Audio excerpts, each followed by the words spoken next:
Pai de amor e bondade, desejamos do fundo do nosso coração um recomeço. Recomeçar todos os dias, recomeçar em cada experiência, recomeçar quando percebemos que há necessidade do recomeçar.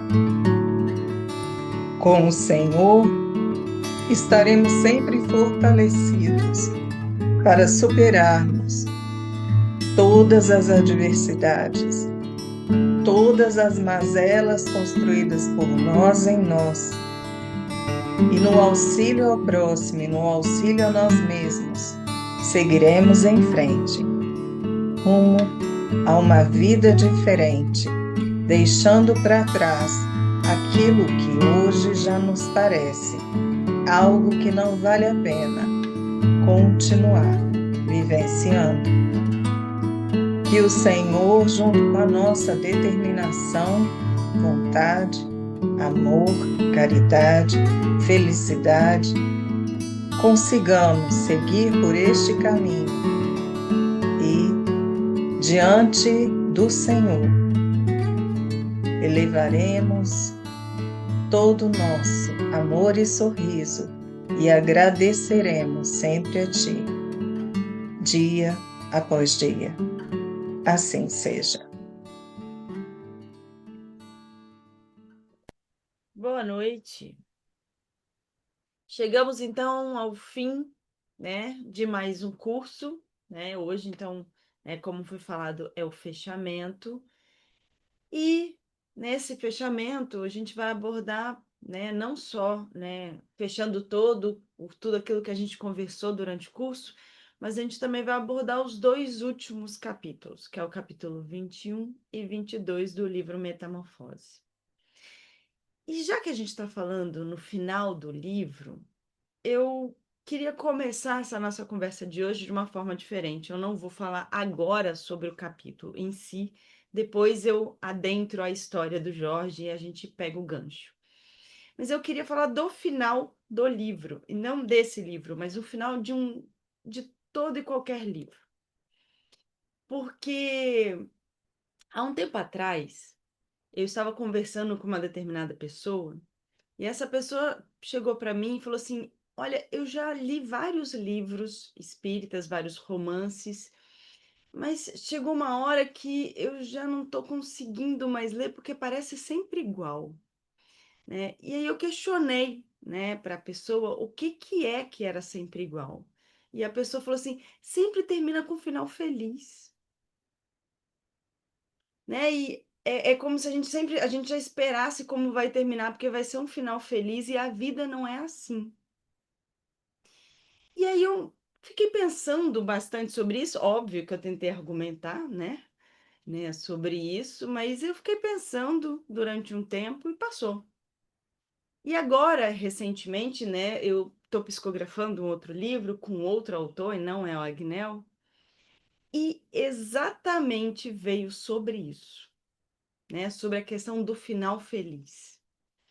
E aí eu vou tomar a liberdade, inclusive, de comentar algumas coisas que eu aprendi com esse outro autor espiritual, porque tem tudo a ver com o que a gente vai conversar hoje, e aí a gente vai adentrar o recomeço do Jorge, no meio dessa minha divagação.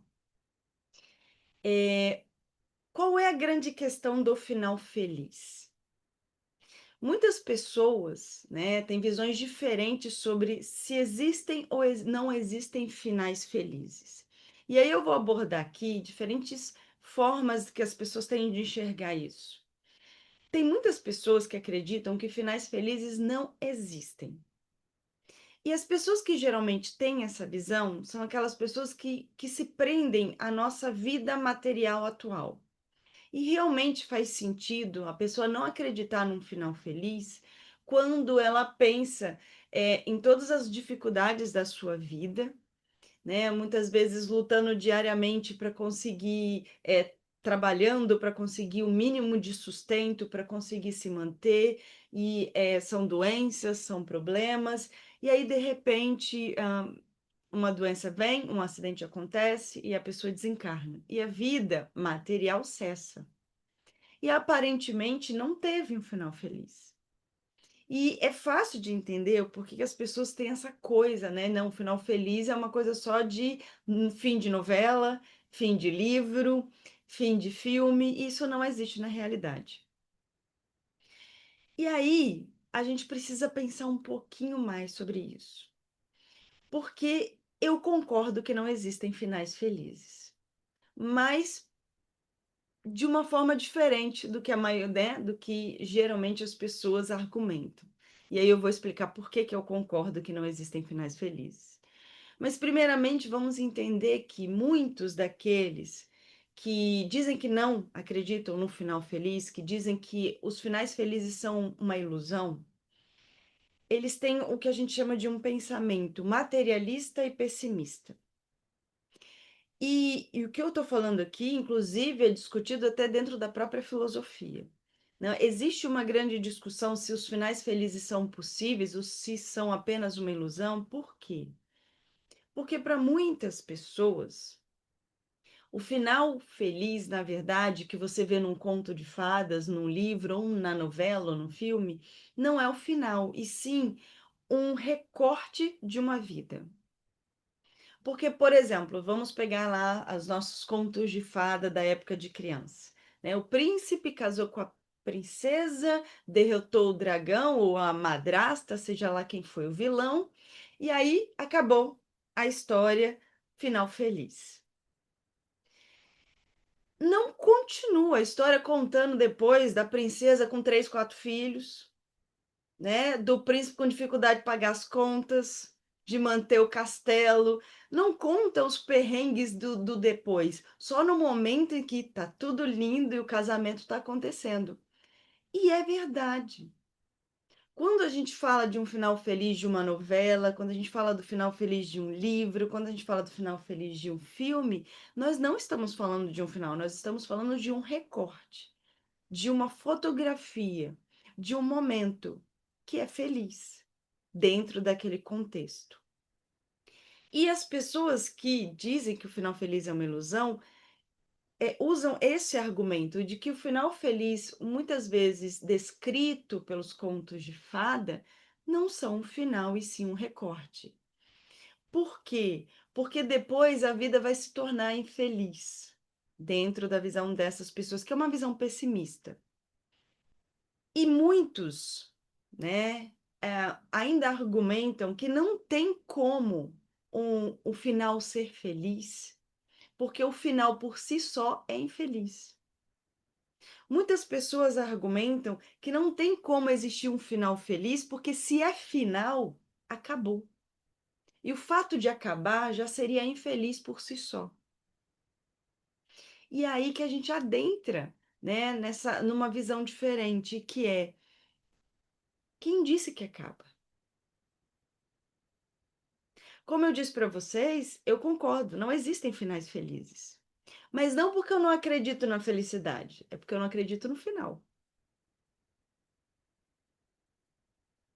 O final feliz não existe porque não existe final. A felicidade, ela existe. Nós vamos alcançar a felicidade, e a felicidade plena, aquela máxima que a gente só tenta imaginar como é, porque a gente nem tem ideia. Nós vamos alcançar. Quando nós alcançarmos a nossa perfeição enquanto espíritos, alcançaremos a felicidade plena. Mas a gente ainda está muito longe disso. Mas mesmo quando a gente alcançar, ainda assim não vai ser o final. Mesmo quando nós alcançarmos a felicidade plena, não será um final feliz, será só feliz. Porque não vai ser o final ainda assim.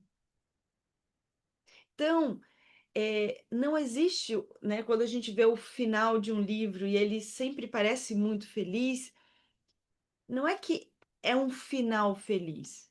É o momento que o livro acabou, até porque o autor tem que parar de escrever, senão ele vai escrever eternamente. Tem que se parar em algum momento. Se a gente fosse pensar, e vamos pegar agora o Metamorfose. Se a gente fosse pegar o livro e a gente parasse na morte, né, no desencarne do Jorge, Primeiro que não ia dar um livro, né? Porque é logo no começo que ele morre.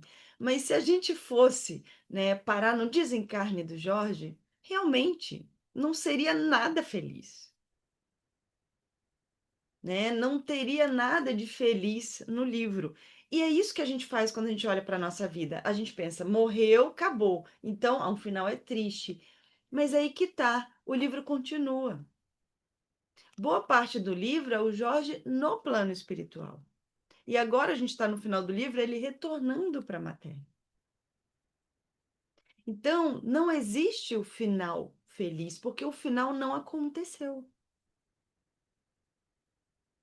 A vida continuou.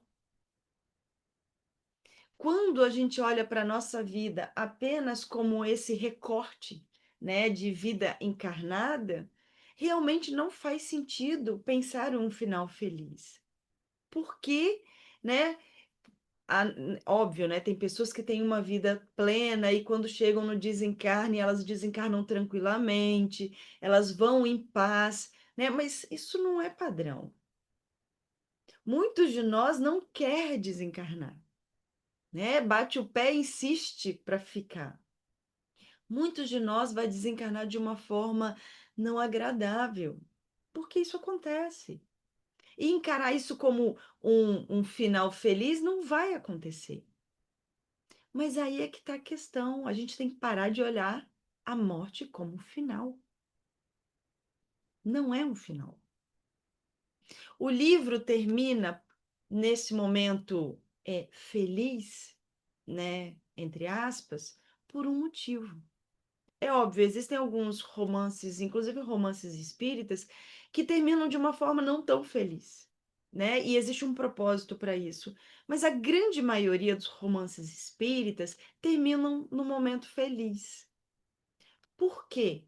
Para iludir as pessoas de que existem finais felizes? Não, porque a proposta de um romance espírita é ensinar a doutrina, é auxiliar no esclarecimento, mostrando para o indivíduo, né, de uma forma prática, como colocar a doutrina em prática no seu dia a dia e mostrando que é possível superar as dificuldades.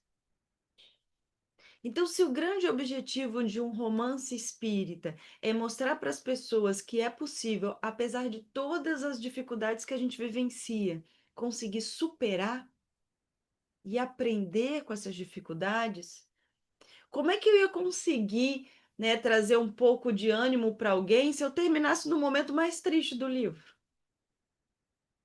Que superação a gente ia entender de tudo isso? Não teria superação? Teria, mas seria muito mais difícil para as pessoas, principalmente aquelas pessoas que muitas vezes não têm uma compreensão tão profunda sobre a doutrina, delas conseguirem angariar, né, o conhecimento ou, né, a esperança, o fortalecimento, o esclarecimento que são necessários.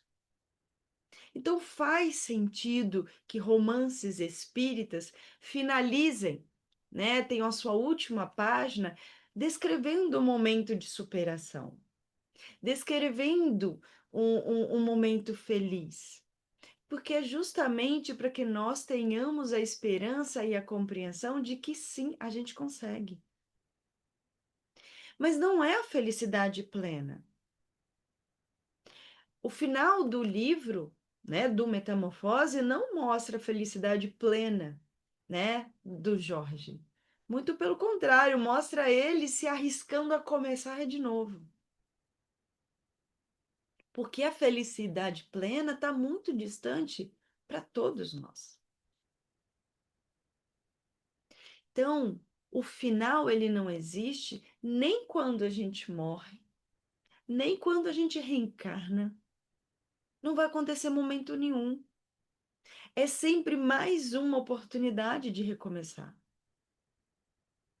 Então, nós temos aqui a descrição de uma pessoa, né? Apesar de eu acreditar que o Agnel ele foi extremamente sutil com esse livro, é a descrição de da história de uma pessoa que, na visão de muitos, talvez muitos de vocês que estão aqui agora me acompanhando, tenha praticado pior dos equívocos.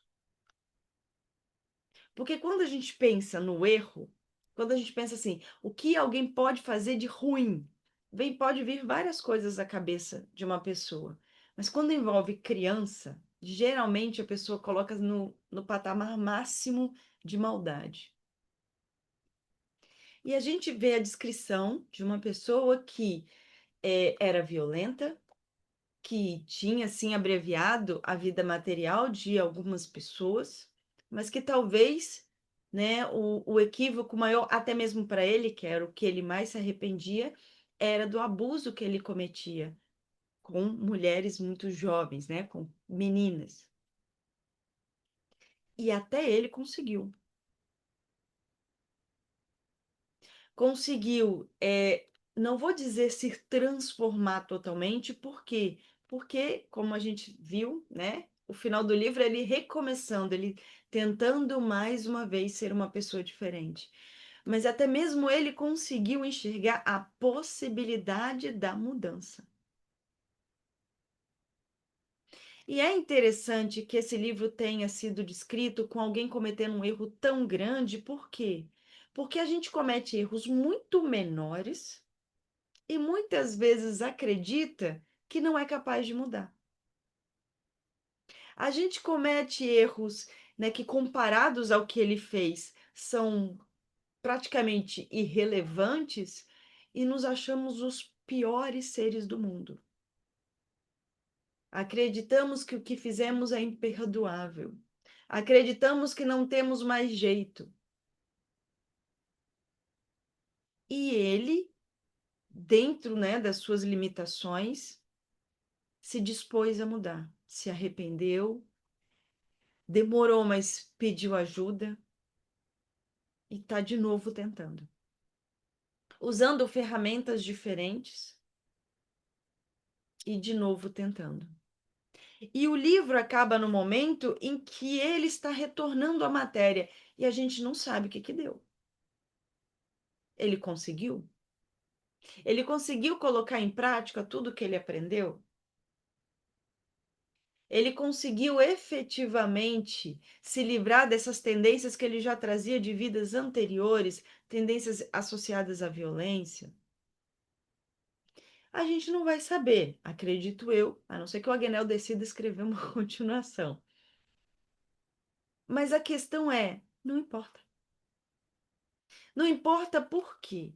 Porque todos nós vamos conseguir. Talvez não a curto prazo. Talvez não a médio prazo. Mas em algum momento nós vamos superar todos os nossos obstáculos, todas as nossas tendências, aquilo que mais nos arrependemos, aquilo que mais nos dói. Só que esse é um processo que é um processo gradual. Nós não vamos conseguir mudar da água para o vinho. A gente não consegue mudar de um dia para o outro. E se é um processo, né, de constante mudança, se é uma metamorfose longa, se é uma reforma íntima, gradual, isso significa que a gente vai ter durante todo esse processo inúmeros recomeços.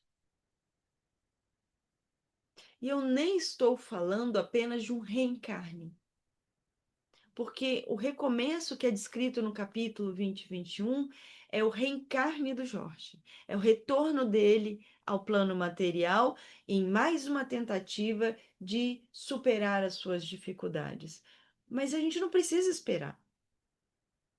Nenhum de nós que está aqui precisa esperar desencarnar, passar um tempo no plano espiritual para reencarnar para tentar de novo. A gente pode tentar de novo hoje mesmo. Não precisa nem ser amanhã. Pode ser hoje. Porque para tentar de novo, para recomeçar, basta a gente ter coragem e basta a gente tentar. Significa que a gente vai conseguir atender às nossas expectativas nesse recomeço? Não. Assim como a gente não sabe se o Jorge conseguiu. E eu acredito que o Agnello terminou o livro desse jeito justamente Porque não importa. Porque mesmo que o Jorge retorna como Lara, mesmo que ele não tenha conseguido superar tudo da forma como ele esperava, eu garanto que a vida dele como a Lara não vai ser igual à vida dele como o Jorge. Assim como a vida dele como Jorge não foi igual à vida dele anterior. E assim sucessivamente.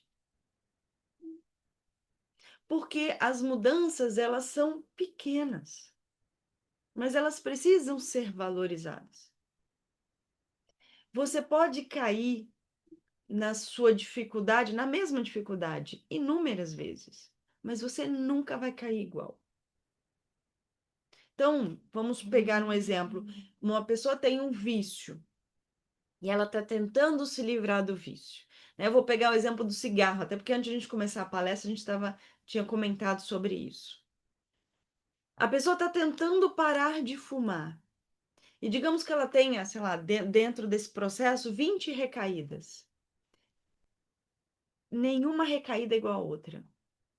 Nenhuma das vezes que a pessoa caiu vai ser igual. Vai ser sempre diferente. Por quê? Porque cada recaída vai trazer um aprendizado. E cada vez que ela levantar, ela vai se levantar mais forte do que se levantou da vez anterior. É difícil, às vezes, imaginar por quê? Porque quando a gente recai, a gente se culpa. E nessa culpa, a gente acaba não conseguindo valorizar o quanto a gente cresceu. Porque a gente só pensa no negativo. Cair de novo. Mas nós precisamos reconhecer, cair de novo, mas agora é diferente. Eu já consigo entender por que eu caí. Eu já consigo entender como levantar mais rapidamente. Mas eu caí e tá tudo bem, vamos tentar de novo. E quando eu cair de novo lá na frente, se eu cair, não vai ser igual de novo, vai ser um pouco mais fortalecido. O processo de mudança, de reforma íntima, de metamorfose, de crescimento, podemos chamar da forma, né, como for, é um processo de inúmeros recomeços. A reencarnação é um marco. É um grande marco. Por quê? Porque existe o véu do esquecimento, porque existe a reconexão ou a conexão com um novo grupo, né, de pessoas, numa nova, no novo formato familiar, são novos pais, novos irmãos, às vezes um lugar novo, às vezes um corpo físico novo. Então, é um grande marco com possibilidades talvez maiores, com ferramentas melhores para que a gente possa recomeçar. Mas isso não significa que a gente precisa esperar o reencarne. Muitas vezes, né, quem aqui, né, nunca fez uma, né, passou por um réveillon, uma virada de ano, né, e faz aquele planejamento para o ano seguinte, né? A gente já está em novembro, daqui a pouco estamos em dezembro, vai chegar dia 31 e todos nós faremos resoluções de final de ano para 2026. Né? A gente faz aquela lista do que eu vou fazer, né? A dieta que eu não fiz em 2025, que eu fiquei adiando, entrar na academia que eu prometi e não entrei, largar o cigarro que eu falei que ia largar, conseguir um emprego novo, porque eu reclamei do meu emprego o ano todo e não fiz nada, né? Tentar, sei lá, fazer algo de diferente, começar a ouvir uma música de... Cada um vai fazer as suas resoluções. Mas eu preciso do Réveillon? Eu não poderia estar fazendo isso hoje, eu não poderia começar a dieta amanhã. Amanhã é sábado, é ruim de começar a dieta, né? Mas não poderia começar segunda-feira, como a gente costuma fazer? Eu não poderia, né, tentar entrar na academia já na segunda-feira? Eu não poderia pedir perdão para aquela pessoa com a qual eu tive uma rusga amanhã ou quando acabar a palestra? Fazer uma ligação, pedir desculpa? Eu preciso esperar o Réveillon? Eu preciso esperar um reencarne para recomeçar? Porque não é recomeçar uma vida, não é recomeçar um ano, é recomeçar uma situação, é recomeçar uma amizade, é recomeçar uma forma de lidar com o próprio corpo. Eu não preciso esperar, mas é compreensível por que esses momentos são marcantes. Por que o Réveillon favorece tanto o recomeço? Primeiro, porque a gente começa a contar de novo, né? Vai até 31 de dezembro, agora 1º de janeiro. Dá uma noção de que está recomeçando. Isso faz diferença ao nosso psicológico. E isso é importante, porque se o meu psicológico está dizendo que agora eu consigo, eu tenho mais força para conseguir. Então, se você precisa desse clima de segunda-feira ou de 1º de janeiro, tudo bem. Então, vamos usar o Réveillon, vamos usar o início da semana, vamos usar o início do mês. Até porque, no caso do Réveillon, por exemplo, existe toda uma mudança na atmosfera energética do planeta. Porque se todo mundo está pensando em recomeço, a psicosfera do planeta, ela é de recomeço, o que talvez fortaleça dentro de cada um de nós a possibilidade de recomeçar, porque nós somos muito influenciados pela energia que nos envolve. Mas que fique claro para cada um de nós que não é preciso o Réveillon, não é preciso a segunda-feira, eu posso fazer agora. O reencarne talvez seja de todas as situações aquela que talvez dê mais ânimo para recomeçar, principalmente por conta do famigerado véu do esquecimento. Ah, é mais fácil recomeçar porque eu não vou lembrar.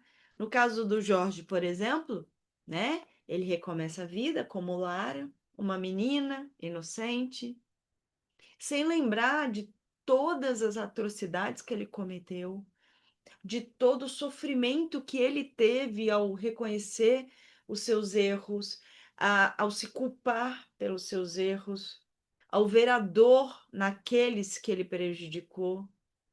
O fato dele não ter a lembrança desses acontecimentos realmente favorece o recomeço.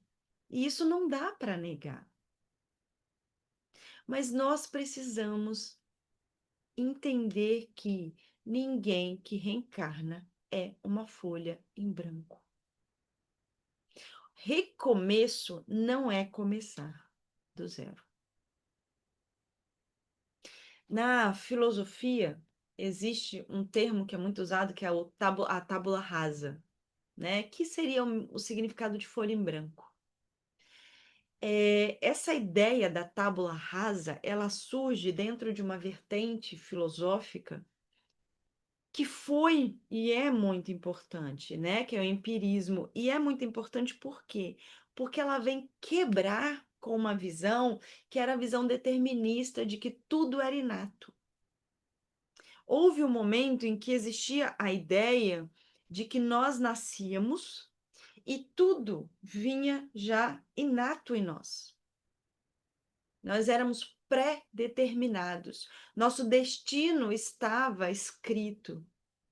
E todo o conhecimento era inato de cada um de nós. Então não adiantava lutar contra. Se eu já tinha inato o que eu era, se eu era uma pessoa má, eu ia continuar sendo má. Se era uma pessoa boa, eu ia continuar sendo uma pessoa boa. E eu não tinha como lutar contra isso porque eu estava pré-determinado a isso.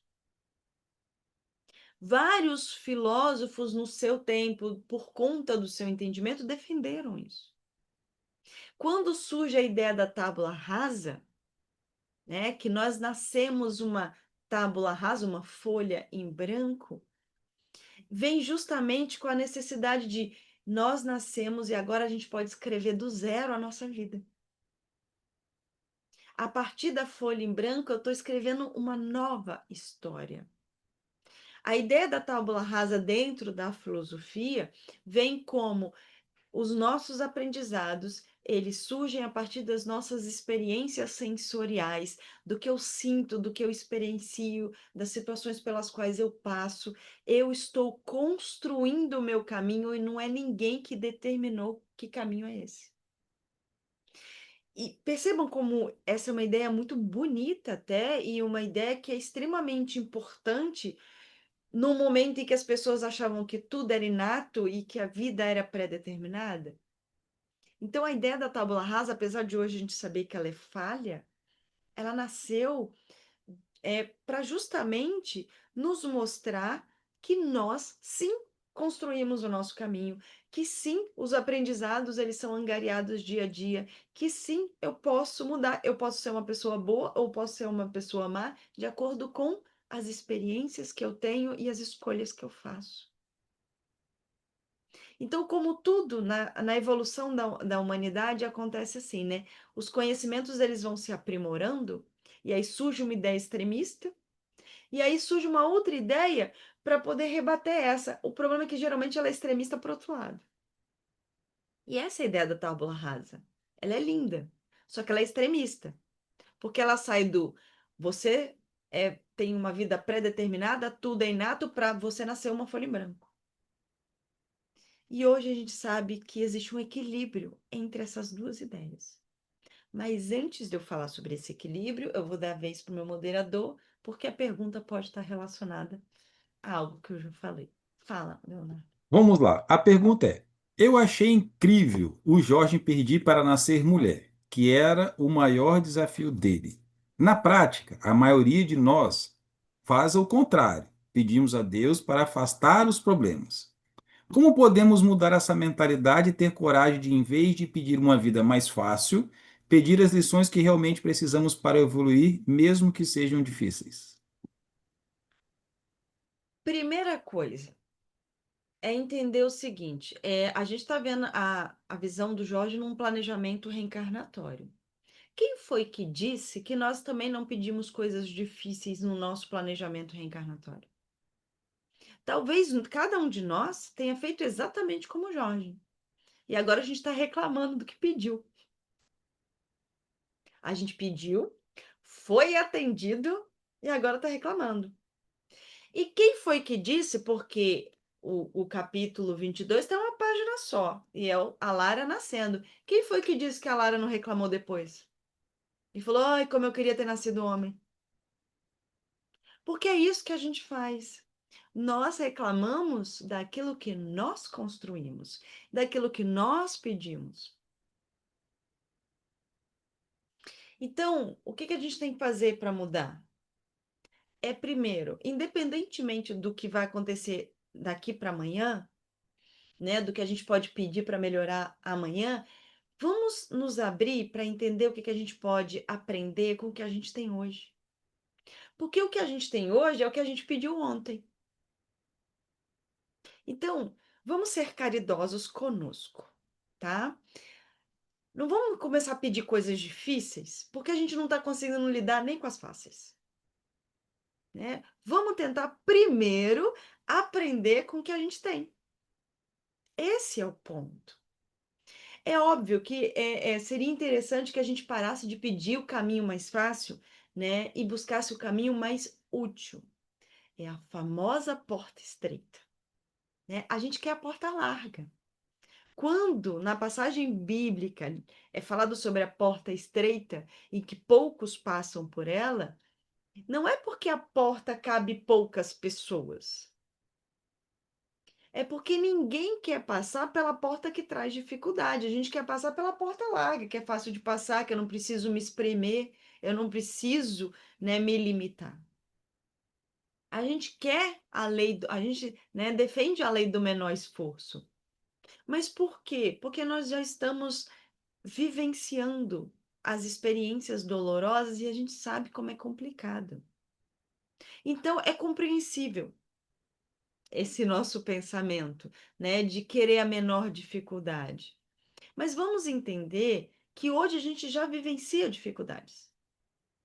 Hoje a gente já vivencia obstáculos. E esses obstáculos, muitos deles foram pedidos por nós, como Jorge pediu para reencarnar a mulher. Então, vamos começar do ponto 1. Ponto 1. Já que em algum momento eu pedi efetivamente, ou agi ao ponto de ter como consequência a minha vida atual, vamos tentar aprender com o que temos hoje. Quando a gente começar a ter essa visão de aprender com o que temos hoje, a gente vai entender que o caminho mais, talvez um pouco mais árduo, a porta estreita, ela não é tão estreita assim. Se o Jorge tivesse na sua vida material se esforçado um pouco mais, eu não estou dizendo que ele não se esforçou, até porque a gente viu ele na vida material já se arrependendo enquanto encarnado. Mas talvez se ele tivesse, durante a sua jornada, se esforçado um pouco mais para segurar as suas tendências, trabalhar as suas tendências, talvez reencarnar como mulher não fosse um desafio tão grande. Por que que era um desafio tão grande? Porque ele ainda tinha dificuldade de lidar com as tendências que ele carregava. Por que que é tão difícil para nós pedir para passar pela porta estreita? Por que que é tão difícil para nós imaginar nós pedindo por um obstáculo? Porque nós ainda temos dificuldade de lidar com os obstáculos que estamos lidando hoje, que estamos enfrentando hoje. Então, o que vai vir para frente, a gente vai lidar quando chegar. Vamos lidar com o que a gente tem hoje. Porque o que a gente tem hoje é resultado do que a gente pediu ontem. E já está difícil. Então, vamos aprender com o que nós temos hoje e a gente vai perceber que os obstáculos futuros vão ficar menores. Não porque eles vão diminuir, mas porque nós vamos crescer. Então, quando eu começar a ter uma visão mais clara sobre os aprendizados que a vida me proporciona hoje, eu reencarnar como mulher, homem, ter uma doença física, mental, vai ser o de menos. Por quê? Porque eu vou entender a utilidade destas limitações. Eu vou entender o porquê destas limitações. E não só eu vou pedir por elas, como eu vou ficar feliz por ter a possibilidade de vivenciá-las. Só que isso, de novo, é um processo. Então, eu diria como resposta que o caminho para que nós possamos, né, parar de buscar a porta larga e começar a buscar a porta estreita é olhar o hoje. O que eu posso aprender com os obstáculos que eu enfrento hoje, porque a nossa vida hoje já é uma porta estreita. Tanto é que nós muitas vezes reclamamos desses obstáculos, né? Reclamamos desse caminho que estamos seguindo. Por quê? Porque estamos passando por uma porta estreita. Estreita em comparação às portas que eu passei antes. É um processo. E a porta vai ficar cada vez mais estreita? Dentro desta visão, vai. Mas a gente vai passar cada vez com mais facilidade por ela. Porque nós vamos aprender. Vamos nos tornar pessoas mais esclarecidas, menos materializadas. Fala, moderador. A história de Jorge é muito forte porque ela teve a clareza de ver o que ele teve, né? A clareza de ver o próprio machismo e orgulho. Mas como nós aqui na nossa vida, no dia a dia, podemos desenvolver essa honestidade para enxergar nossas falhas mais profundas? É muito difícil admitir nossos próprios defeitos como ele fez. Por onde podemos começar a nos olhar com essa sinceridade? É difícil, tanto que o Jorge ele começa a perceber os erros dele, ele ainda estava encarnado. Ele começa, tanto que quando a esposa dele engravida, ele já começa a perceber, eu não queria ter um filho e eu não queria que fosse uma menina, porque eu tenho medo do que eu posso fazer. Ele já percebia que o que ele fazia era errado. Ele já queria lutar contra.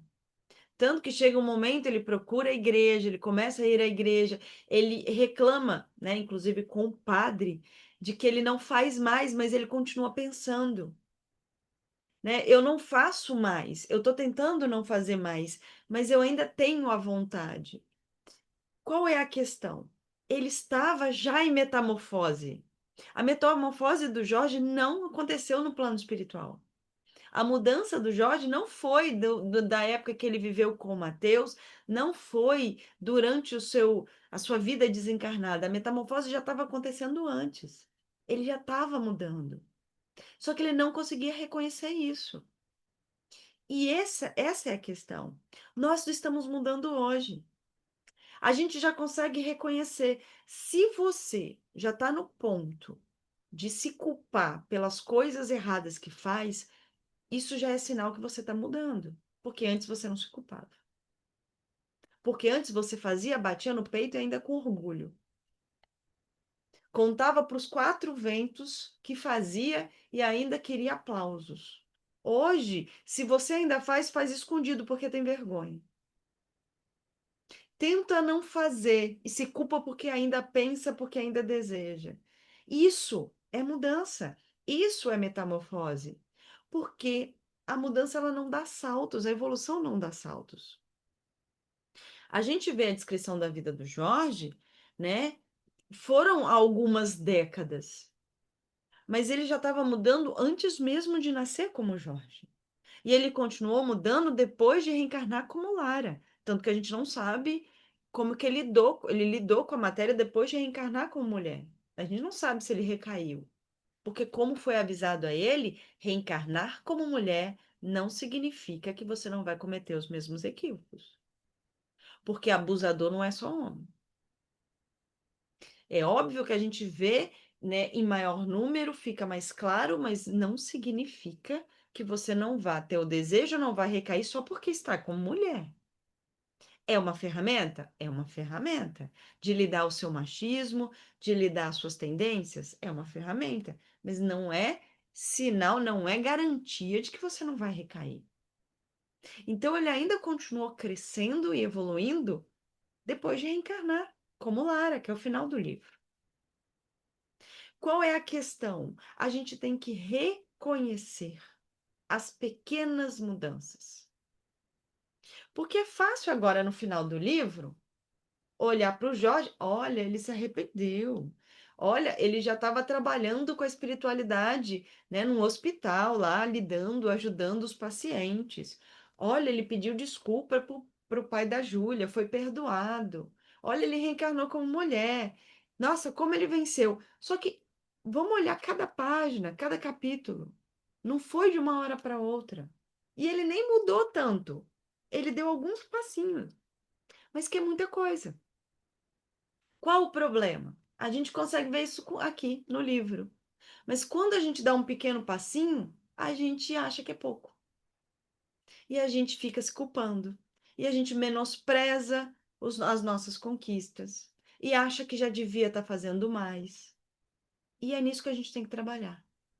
É querer o muito, é olhar o longe, mas valorizar o pequeno passo que você deu hoje, que foi o fato de se arrepender, que foi o fato de não querer fazer de novo, mesmo sabendo que talvez você faça.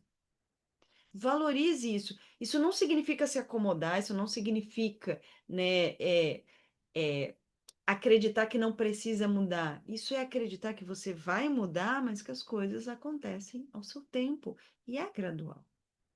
Fala, meu apoio. Boa noite. Nós estamos falando muito das ações do Jorge, né, e do processo todo que ele passou, encarnado, desencarnado. Mas como é que fica na visão espírita? Vamos supor, as pessoas que souberam das coisas que ele fez e se revoltaram com elas, né, em relação a elas, e não perdoaram e remoeram isso durante muito tempo e que desencarnaram, que todo esse processo, porque o Jorge buscou a evolução, mesmo que lentamente, mesmo que seja pequenos passos, mas e as outras pessoas envolvidas? As mágoas, os rancores e tudo que foi envolvido a partir das ações que o Jorge teve. Perfeita pergunta, porque isso nos dá a possibilidade de pensar o seguinte: ele reencarna agora como Lara, uma menina doce, fofa, né? Num lar amoroso. Isso não vai eximi-lo de vivenciar as consequências das suas ações. O fato de você querer mudar, o fato de você se arrepender, não significa que o seu passado foi apagado. Lembra, não nascemos, não reencarnamos uma folha em branco. Então, isso significa que as inimizades que eu criei, que os rancores que eu construí, né? Na verdade, que o outro construiu com base nas minhas ações, né? As quais eu fui responsável, isso eu vou ter que lidar. Então, pode ser que algum desafeto, né? Alguma pessoa que o Jorge tenha machucado e que, dentro da sua razão, acredita que o Jorge, mesmo agora como Lara, não importa, tenha que pagar. Pode ser que alguns desses irmãos acabem o procurando, mesmo agora como Lara? Sim. Pode ser que esses irmãos queiram machucá-lo, mesmo agora como Lara? Sim. E isso, né, vai ser permitido? Vai. Porque ele precisa vivenciar as consequências das próprias ações, mesmo que seja numa outra reencarnação.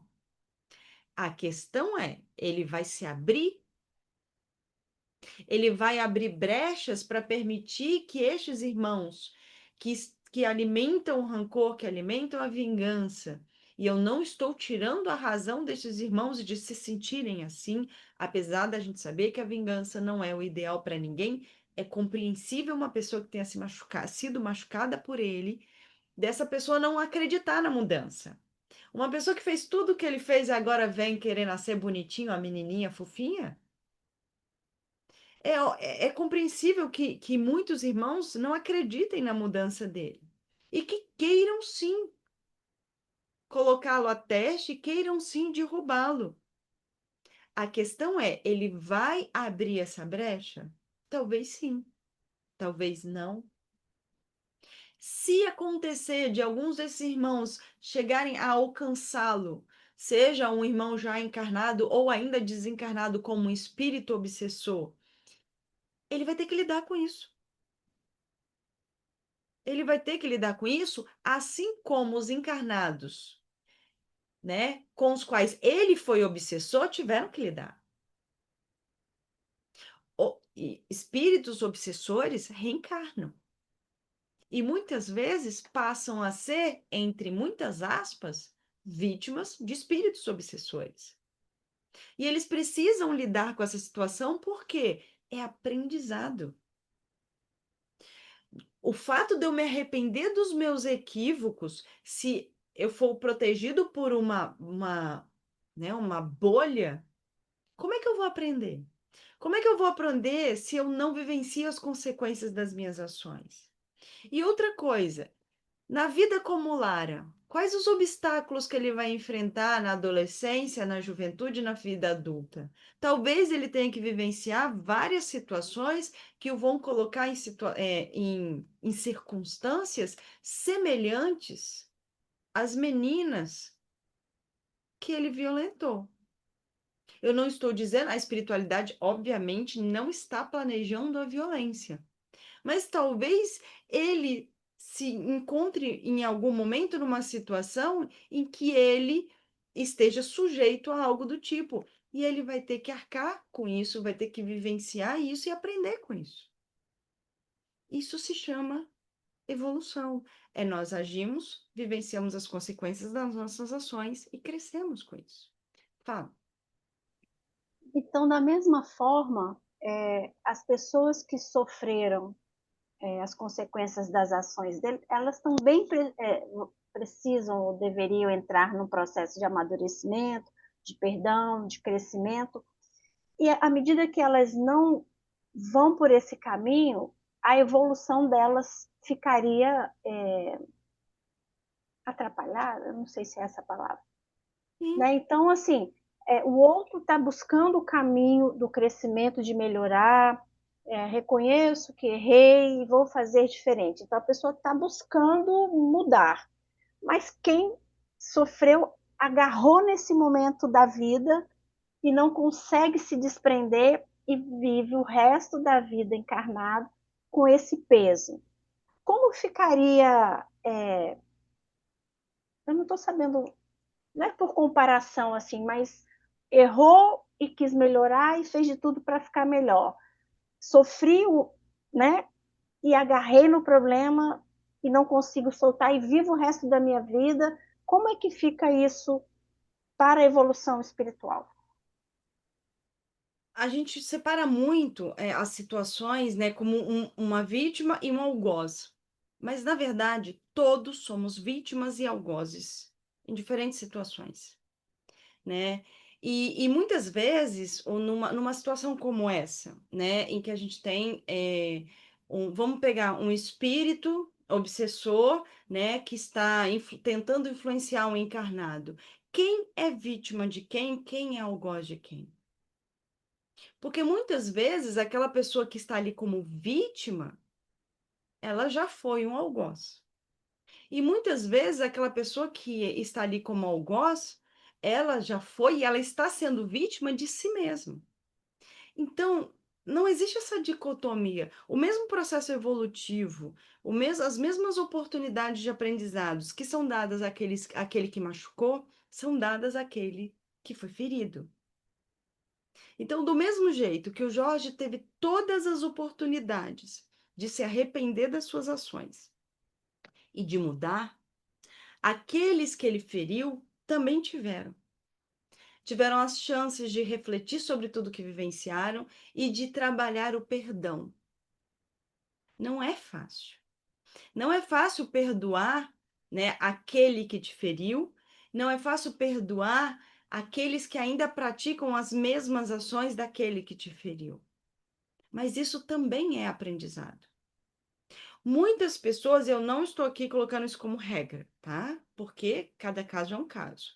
Mas muitas pessoas que são agressores, muitas vezes construíram esse comportamento agressivo a partir de uma agressão que sofreram. Porque muitas vezes a gente entra num ciclo. Quantas vezes você vê uma pessoa extremamente violenta e você vai cavando o passado dela e você encontra o quê? Uma pessoa que sofreu violência. E a violência que ela pratica é a forma como ela encontrou de reagir ao que ela sofreu. Esse é um ciclo que a gente tem que quebrar. Porque quando a gente vê um recorte, né? Eu vou ver um recorte da pessoa violenta. Eu não compreendo que muitas vezes essa foi a forma equivocada que ela encontrou de reagir com a violência que ela sofreu. E aí eu a julgo como uma pessoa má. E é isso que a gente faz com a vida, porque o que é a vida material? É um recorte. É um recorte de uma vida gigantesca. Não existem seres maus, existem seres ignorantes. E a espiritualidade superior, ela tem o esclarecimento de não nos julgar. Nós ainda nos julgamos, porque nós somos inferiores, né? Nós somos ainda seres em processo de aperfeiçoamento. Né? Eu não gosto de usar o termo nós somos inferiores, nós ainda estamos em crescimento, mas nós julgamos, mas a espiritualidade superior não.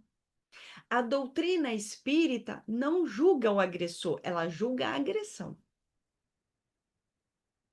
Então, quando se questiona, né, como o espiritismo vê a agressão, ela condena a agressão, mas ela nunca vai condenar o agressor. Porque ela condena a ação equivocada e não aquele que a cometeu, porque entende que aquele que a cometeu por ignorância.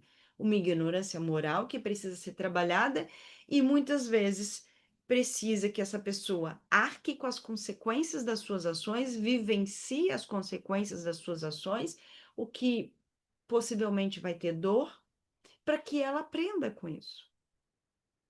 Então, todos aqueles que foram agredidos pelo Jorge ou por tantas outras pessoas que o Jorge agora está representando, todas aquelas pessoas que foram agredidas, que foram violentadas, que sofreram na mão de alguém, também vão ter inúmeras oportunidades de aprendizado, inúmeras oportunidades de ressignificarem isso.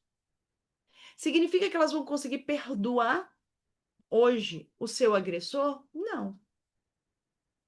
Porque o perdão é algo muito grande. A gente fala. Vamos lá, deixa eu tentar falar de uma forma que não fique, né? Que eu não dê um tiro no meu próprio pé. A gente fala às vezes de perdão de uma forma como se parecesse que a gente está banalizando o perdão. Porque a gente fala muito, você tem que perdoar, você tem que perdoar. Como se perdoar fosse fácil. Mas não é. Você não tem que perdoar. Primeiro que ninguém tem que fazer nada. Existe uma coisinha chamada livre-arbítrio, né? Nós deveríamos perdoar. Mas a gente precisa entender que perdoar não é algo automático. Tipo, eu tenho que perdoar o Leonardo. Pronto, apertei um botão, perdoei.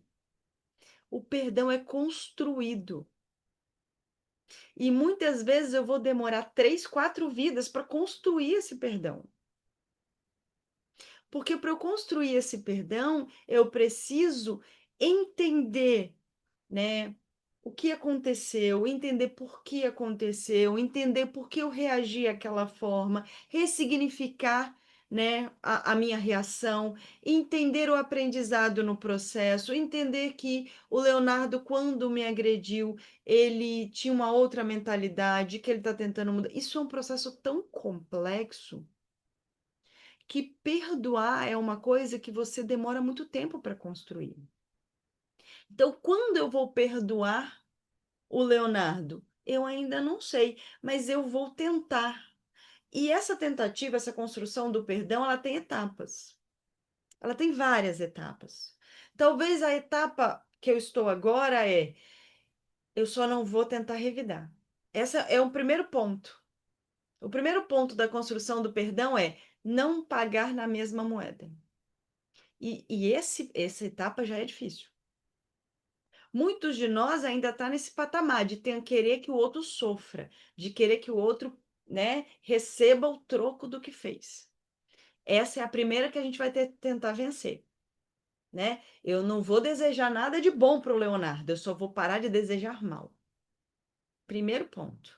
Conseguir, o que pode demorar bastante, tá? Dependendo do quanto eu fui agredido, isso pode demorar. Conseguir já não desejar o mal, agora eu vou começar a desejar o bem. E isso já é uma outra etapa que pode demorar. Para eu chegar ao ponto de conseguir abraçar o Leonardo e falar assim, tá tudo bem? Olha, isso demora. Por quê? Porque é complexo. Porque é uma construção. E a gente não constrói um prédio do dia para a noite. Se eu tentar construir um prédio de hoje para amanhã, pode ter certeza que ele vai cair. Se eu tentar perdoar o Leonardo à força, de hoje para amanhã, vai ser um perdão falso. E no primeiro deslize, na primeira palavra torta do Leonardo, eu vou jogar na cara dele. Por quê? Porque eu achei que tinha construído o prédio, mas na verdade eu tinha enfiado um monte de tijolo em cima do outro e o prédio ruiu. Um perdão verdadeiro é algo muito complexo e que precisa de muito tempo para ser construído. Só que a gente precisa nos respeitar e entender as nossas etapas.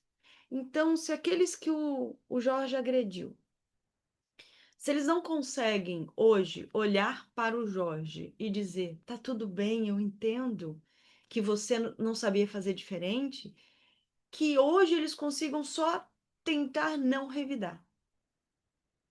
E que eles, ao conseguir fazer isso, se felicitem, né, fiquem muito felizes, porque isso é uma etapa muito difícil de alcançar, mas que eles alcançaram. Então, é um processo longo. Tão gradual e tão longo é o processo de um agressor que se arrepende e consegue mudar, é do agredido conseguir ir construindo isso, esse perdão, ao longo do tempo. Mas precisa de tempo. Precisa de experiências, precisa de vivência, e muitas vezes vai precisar de um afastamento. Então, muitas vezes eu vou precisar, assim, ficar longe da pessoa que me agrediu para conseguir respirar fundo e conseguir ver a situação de uma outra forma. Então, sim, a metamorfose não acontece só para aquele que erra.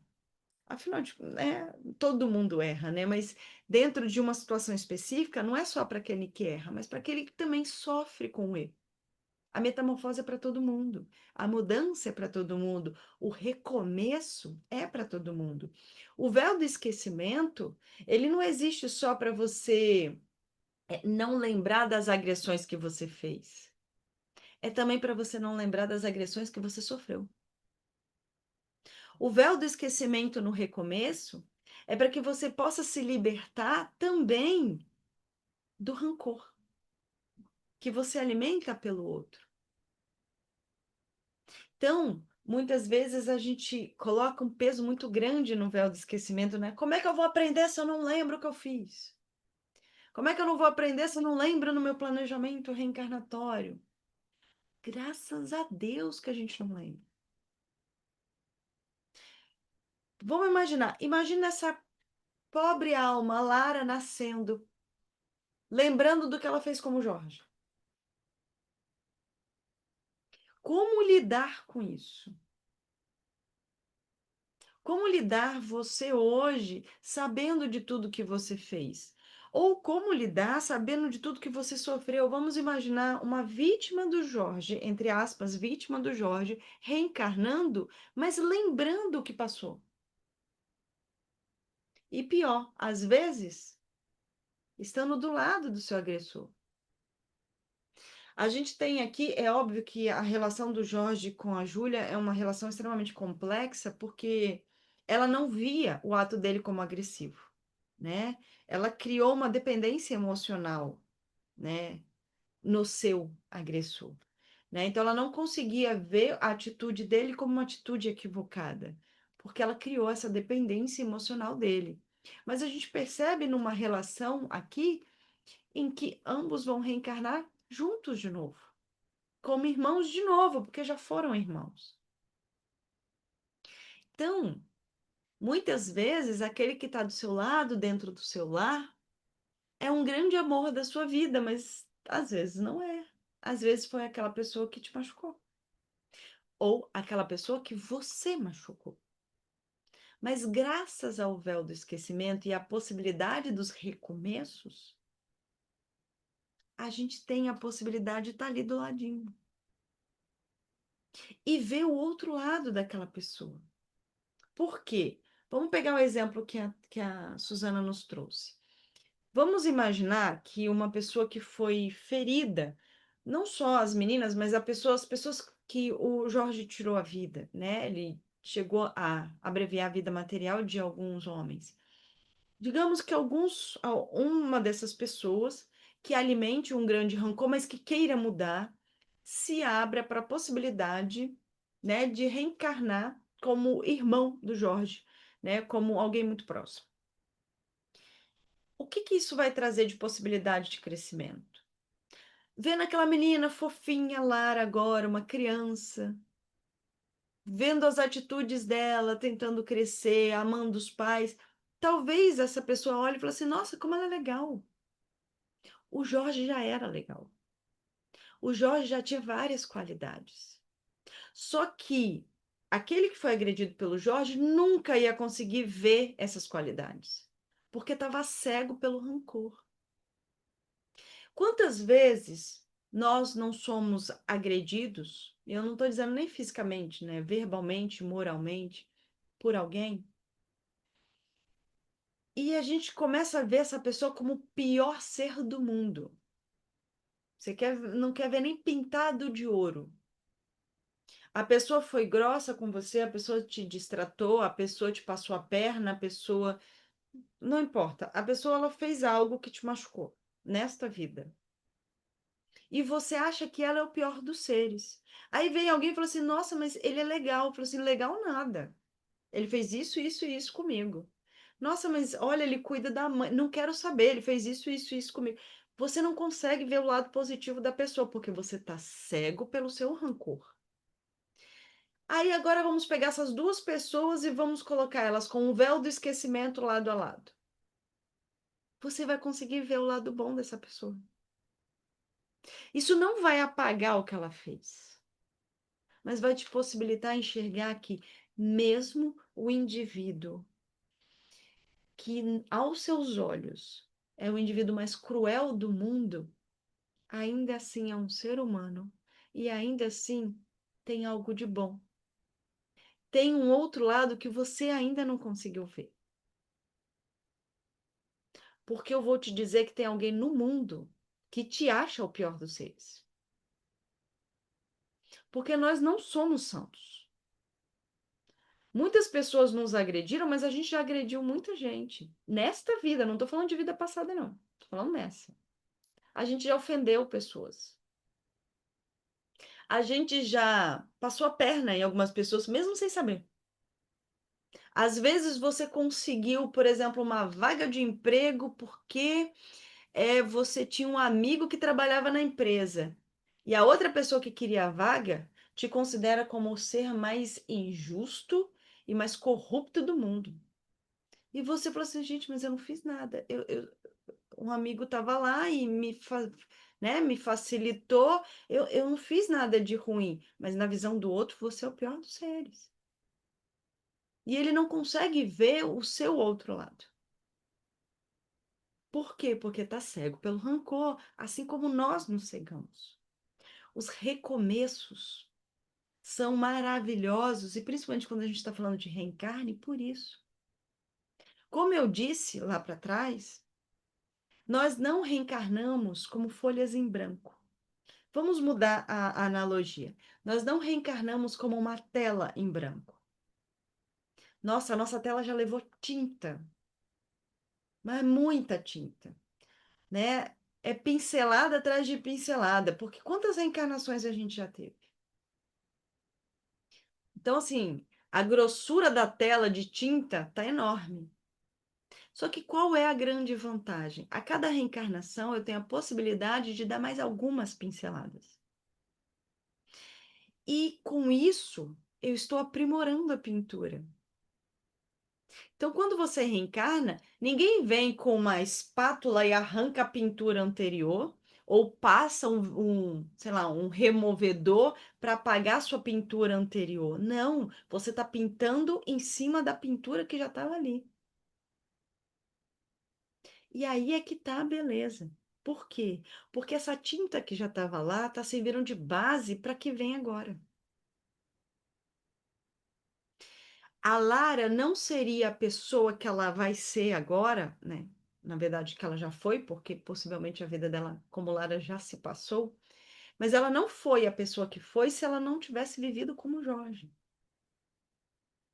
Vocês não seriam quem vocês são se vocês não tivessem sido quem vocês foram nas vidas anteriores. Talvez pessoas violentas, talvez pessoas agressivas, a gente não sabe do nosso passado. Poucos sabem do que fizeram. Mas não importa, por quê? Apesar do véu do esquecimento, nós não somos uma tela em branco. Nós somos pintura em cima de pintura.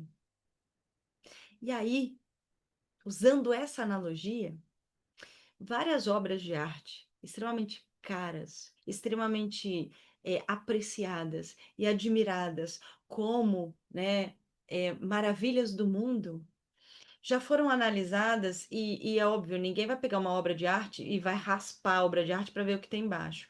Mas existem alguns métodos hoje com a tecnologia, né, de raio-x, né, de você conseguir ver por baixo da tinta. E eu vou te dizer que eu não vou dizer todas, porque eu não tenho poder de generalizar esse ponto, mas a grande maioria dos quadros mais famosos do mundo não foram a pintura original. Embaixo tem rascunho do rascunho do rascunho do rascunho. E quando você vai olhando as imagens que tem embaixo por essas tecnologias, eram imagens às vezes totalmente diferentes.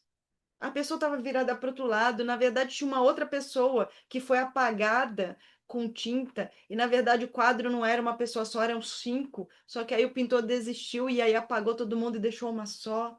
A pessoa estava rindo, agora ela está séria, ela estava séria, agora ela está rindo.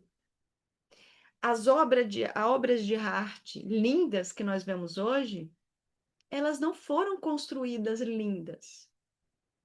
É tinta em cima de tinta.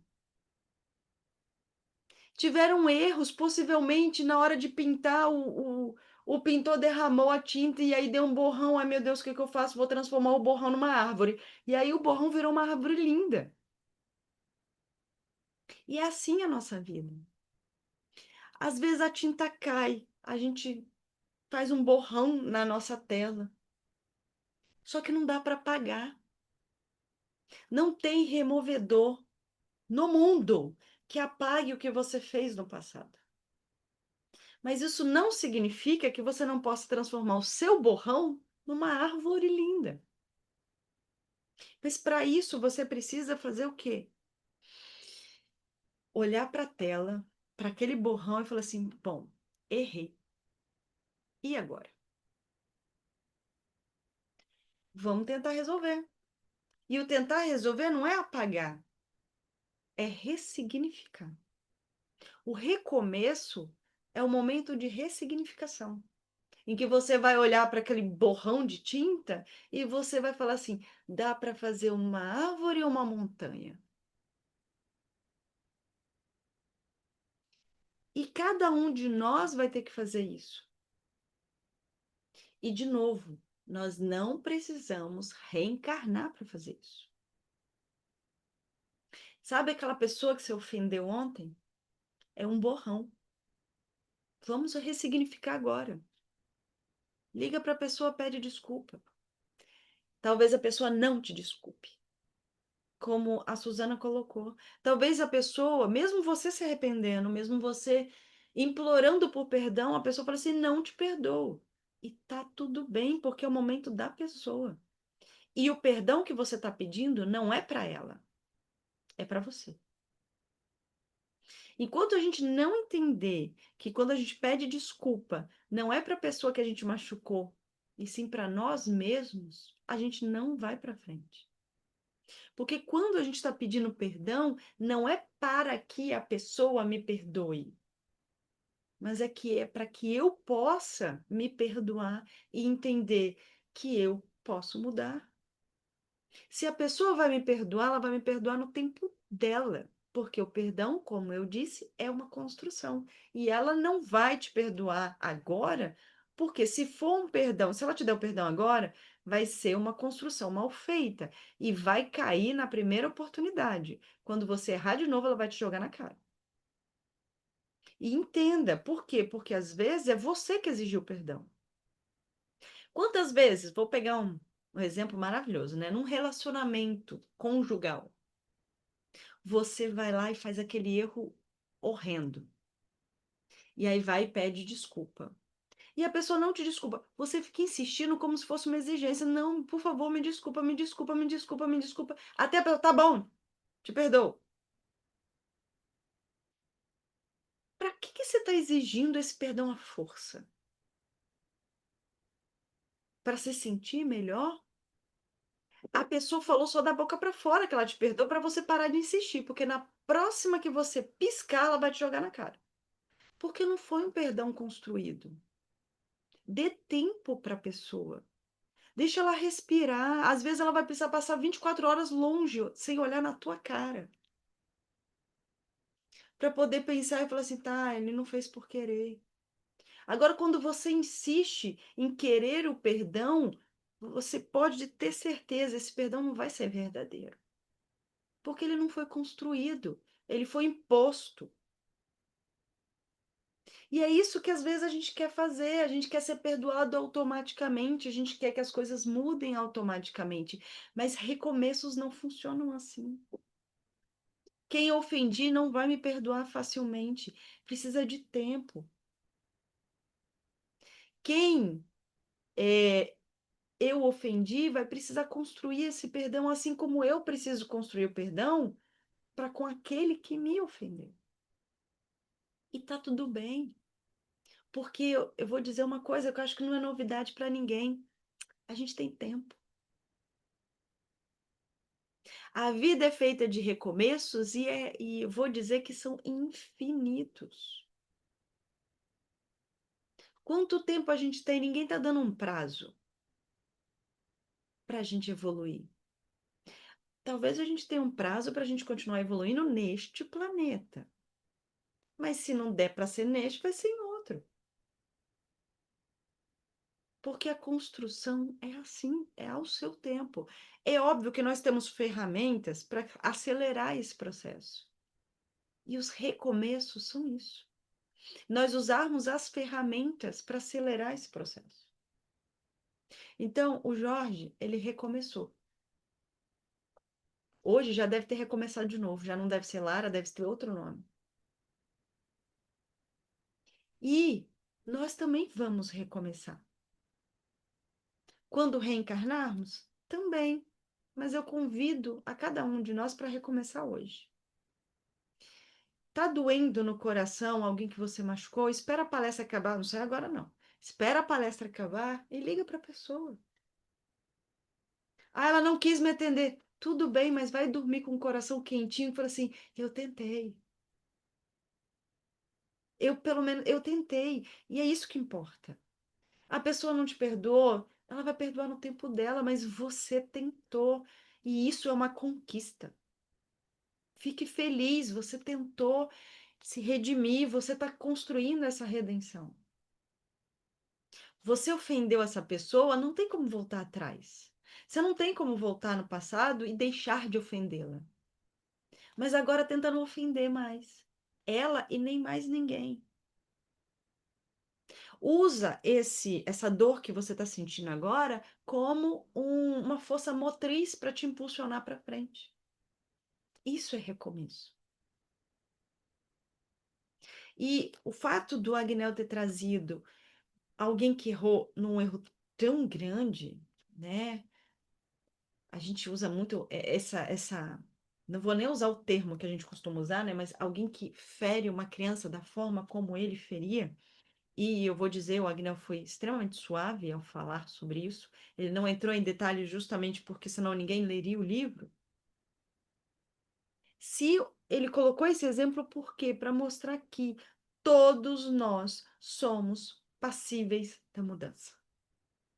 Todos nós podemos passar pela metamorfose. Até a lagarta mais esquisita pode se transformar numa linda borboleta. Só que isso requer trabalho, tempo e paciência. Então, que cada um de nós possa ter tirado deste curso, né, um pouquinho de esperança de que se o Jorge conseguiu, a gente também consegue. Né? Na verdade, se o Jorge está conseguindo, porque ele está no processo, nós também conseguimos. Pode demorar, mas a gente vai conseguir. Então, se não tem mais perguntas, se não tem mais colocações no meu apoio, eu vou encerrar agradecendo em meu nome e em nome do Agnel, porque como eu psicografei, eu me vejo no direito de fazer isso, né? Porque foi o nosso primeiro livro juntos, né? Os dois começando, então tem erro de português, tem muitas coisas que a gente poderia ter feito melhor, mas ambos estavam começando.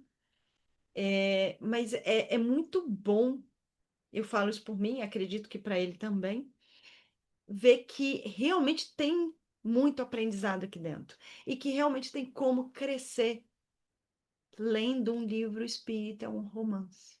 Então, que nós continuemos a ter esses olhos. O próximo romance que vocês pegarem para ler, e a partir de sexta-feira vai ter um próximo, né? Para ler ou reler, que a gente leia, óbvio, empolgados com a história, né, envolvidos, né, para saber o que vai acontecer no próximo capítulo, mas com a mente aberta para ver a doutrina espírita nas entrelinhas. Porque um romance espírita, diferente do livro doutrinário, ele às vezes não está ali escancarado a doutrina com número de página do Livro dos Espíritos, às vezes está, mas nem sempre. Mas pode ter certeza que a doutrina está ali, embutida em cada situação vivenciada. Então, que cada um de nós possa, nos livros espíritas, nos exemplos do dia a dia, né, na ação do seu vizinho, na sua ação, enxergar a espiritualidade agindo e trabalhando sempre em prol da nossa metamorfose. Agradeço a todos. Vou fazer a oração para a gente poder encerrar. Mestre Jesus, todos ainda somos lagartinhos. Ainda temos dificuldade de enxergar a possibilidade de sermos belas borboletas. E principalmente temos dificuldade de enxergar que somos belos como lagartos. Porque apesar de ainda não termos alcançado a nossa evolução plena, temos sim beleza naquilo que já conseguimos fazer, nas conquistas que já conseguimos construir. Então que cada um de nós possa olhar para si com um olhar mais caridoso, enxergando aquilo que é de belo em nós, mesmo que